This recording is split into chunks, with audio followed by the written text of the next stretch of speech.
Hi friends, this is 5 Minutes Tech YouTube channel. Here is Vivo Y100 5G smartphone.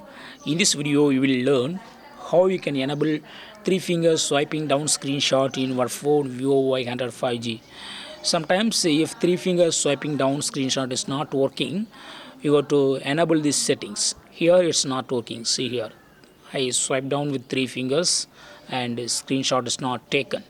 If you want to enable it, yes, you can do it. Go to the settings of your phone here, then go to shortcuts and accessibility, click on S capture, and here you will have the option slide down with 3 fingers to take a screenshot. It is turned off now. So what you have to do is here you have to turn it on. Okay, so now 3 fingers swiping down will work. See here, I take a screenshot here. Yes, it's working now. So in this way you can easily enable 3 fingers swiping down screenshot in your phone Vivo Y100 5G. That's all friends. Thanks for watching. Bye.